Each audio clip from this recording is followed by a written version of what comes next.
Hello guys, welcome back to clumsy art. So ഇന്ന് നമ്മുടെ video എന്ന് പറയുന്നത് ഒരു സിമ്പിൾ ആയിട്ടുള്ള ഒരു വാൾ ഡെക്കർ ആണ്. ഈ വീഡിയോ എല്ലാവർക്കും ഒരുപോലെ ഇഷ്ടപ്പെടുന്നതും ആൻഡ് ഓൾസോ മോസ്റ്റ് ഇമ്പോർട്ടൻറ്റ്, ഇത് വളരെ സിമ്പിൾ ആണ് ചെയ്യാൻ. അതിനുവേണ്ടി ഞാൻ ഇവിടെ ഒരു കാർഡ്ബോർഡിന്റെ ബോർഡ് എടുത്തിട്ടുണ്ട്. ഇനി നമുക്ക് വേണ്ടത് പ്ലാസ്റ്റർ ഓഫ് പാരീസും അതേപോലെ ഫെവിക്കോളും ആണ്. ഞാൻ ഈ പ്ലാസ്റ്റർ ഓഫ് പാരീസും ഫെവിക്കോളും ഒരു ടെക്സ്ചർ പേസ്റ്റിന്റെ കൺസിസ്റ്റൻസിയിൽ മിക്സ് ചെയ്ത് വെക്കുന്നുണ്ട്. ഞാൻ നമ്മുടെ ബോർഡിൽ കുറച്ച് കോൺസെൻട്രിക് ആയിട്ടുള്ള സർക്കിൾസ് ഒന്ന് മാർക്ക് ചെയ്ത് കൊടുത്തിട്ടുണ്ടായിരുന്നു. പിന്നെ ഒരു പാരറ്റ് നൈഫ് യൂസ് ചെയ്തിട്ട് നമ്മുടെ ആ ടെക്സ്ചർ പേസ്റ്റ് ഒന്ന് ബോർഡിൽ പ്ലേസ് ചെയ്ത് കൊടുക്കുന്നുണ്ട്. ഞാനൊരു സർക്കിളിലാണ് ഇത് പ്ലേസ് ചെയ്യുന്നത്. ഞാൻ ഇവിടെ ഉദ്ദേശിക്കുന്നത് ഒരു സൺഫ്ലവർ ക്രിയേറ്റ് ചെയ്യാമെന്നാണ്. ഇത് നമ്മുടെ പാർട്ട് 1 ഓഫ് വേസ്റ്റ് മെറ്റീരിയൽ ക്രാഫ്റ്റിൻ്റെ ഒരു സീരീസിലൊരു വീഡിയോ ആണ്. സോ ഇതിനു മുമ്പ് വീഡിയോ ഇഷ്ടപ്പെട്ട് കഴിഞ്ഞാൽ വീഡിയോ ലൈക്ക് ചെയ്യാനും ചാനൽ സബ്സ്ക്രൈബ് ചെയ്യാനും മറക്കണ്ട കേട്ടോ. ഞാനിവിടെ യൂസ് ചെയ്യുന്ന കാർഡ്ബോർഡ് എന്ന് പറയുന്നത് MDFന്റെ ഒരു ചെറിയ പ്ലൈവുഡ് ബോർഡ് പോലത്തെ ഒരു കട്ടി കുറഞ്ഞ ബോർഡാണ്. ഇവിടെ എന്തോ ഒരു വർക്ക് ചെയ്ത് കഴിഞ്ഞപ്പം ബാക്കി വന്നൊരു ബോർഡായിരുന്നു. നമുക്ക് വേണമെന്നുണ്ടെങ്കിൽ ഇതിന് പകരം ക്യാൻവാസിന്റെ ബോർഡോ അല്ലെങ്കിൽ നമ്മൾ ഈ ഓൺലൈനിൽ ഓർഡർ ഒക്കെ ചെയ്ത് കഴിയുമ്പോൾ നമുക്ക് ഇടുന്ന കാർഡ്ബോർഡ് പീസൊക്കെ ഉണ്ടാവില്ലേ, അതേപോലത്തെ പീസസും യൂസ് ചെയ്തിട്ട് നമുക്കിത് ക്രിയേറ്റ് ചെയ്യാൻ പറ്റും.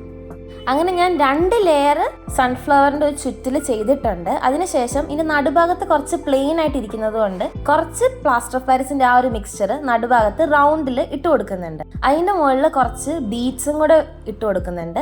അതാകുമ്പോൾ ആ സൺഫ്ലവറിന് നടുക്കത്തെ ഒരു ടെക്സ്ചർ കിട്ടുമല്ലോ. ഇത് ചെയ്തെടുക്കാൻ ഭയങ്കര സിമ്പിളാണ്. അതേപോലെ ചെയ്ത് കഴിഞ്ഞിട്ടുള്ള ഔട്ട്പുട്ട് എന്ന് പറയുന്നത് നല്ല ഭംഗിയുള്ളതാണ്.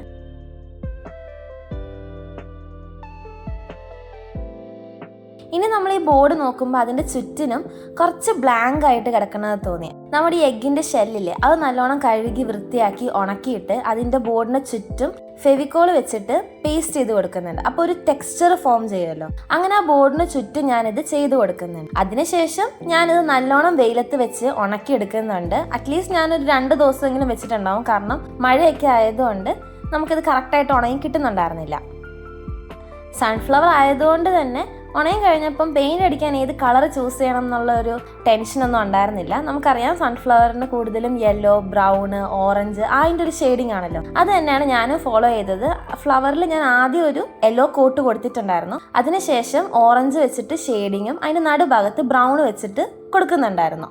ഇനി ഇതിൻ്റെ ഔട്ടർ പോർഷൻ ഞാൻ കൂടുതലും എല്ലാ വാൾ ഡെക്കറിനും യൂസ് ചെയ്യുന്നത് ബ്ലാക്ക് കളർ തന്നെയാണ്. എനിക്കെന്തോ ബ്ലാക്കിനോട് ഭയങ്കര ഒരു ഇഷ്ടമാണ്. അതുകൊണ്ട് തന്നെ ഇതിൻ്റെ ചുറ്റും ഞാൻ ബ്ലാക്ക് വെച്ചിട്ട് പെയിൻറ് ചെയ്ത് കൊടുക്കുന്നുണ്ട്. കംപ്ലീറ്റ് ആയിട്ട് ബ്ലാക്ക് വെച്ച് പെയിൻറ് ചെയ്ത് കഴിഞ്ഞപ്പോഴേക്കും എന്തിൻ്റെ ഒരു കുറവ് തോന്നി. അപ്പം ഞാൻ എന്ത് ചെയ്തു, മെറ്റാലിക് പെയിൻറ് എടുത്തിട്ട് അതിനകത്ത് കോപ്പർ, ഗോൾഡ് അങ്ങനെ എടുത്തു കഴിഞ്ഞിട്ട് അത് ജസ്റ്റ് ഒന്ന് ടച്ച് ചെയ്ത് കൊടുക്കുന്നുണ്ട്. അതിനുശേഷം ഞാൻ ഒരു കോട്ട് സ്ലീക്കിൻ്റെ വാർണിഷ്, ഞാൻ കൂടുതലും ക്രാഫ്റ്റിന് വാർണിഷ് യൂസ് ചെയ്യുന്നത് ഈ മറ്റേ വുഡിലൊക്കെ അടിക്കുന്ന സ്ലീക്കിൻ്റെ വാർണിഷാണ്. എനിക്കതിന് കുറച്ചും കൂടെ ഗ്ലോസി ഫിനിഷ്, എനിക്ക് മാറ്റ് ഫിനിഷിനെക്കാട്ടിലും എല്ലാ വർക്കിലും ഗ്ലോസി ഫിനിഷ് കൊടുക്കുന്നതാണ് താല്പര്യം. ഈ വാർണിഷൊക്കെ ചെയ്ത് ഒരു ദിവസം റെസ്റ്റൊക്കെ ചെയ്ത് കഴിഞ്ഞപ്പം അതിൻ്റെ ഔട്ട്പുട്ട് കണ്ടപ്പോൾ തന്നെ എനിക്ക് ഭയങ്കരമായിട്ട് ഇഷ്ടപ്പെട്ടു. കാരണം നമുക്ക് വാളിലൊക്കെ വെച്ച് കഴിഞ്ഞാൽ കുറച്ചും കൂടി നല്ല അട്രാക്റ്റീവ് ഒരു വാൾ പീസ് ആയിട്ട് കിട്ടിയിട്ടുണ്ടായിരുന്നു. നിങ്ങൾക്ക് ഇഷ്ടപ്പെട്ടോ ഇല്ലയോ എന്ന് കമൻറ്റ് ചെയ്യാൻ ഒരിക്കലും മറക്കരുത്. അതേപോലെ വീഡിയോ ഇഷ്ടപ്പെട്ട ലൈക്ക് ചെയ്യാനും ചാനൽ സബ്സ്ക്രൈബ് ചെയ്യാനും മറക്കണ്ട.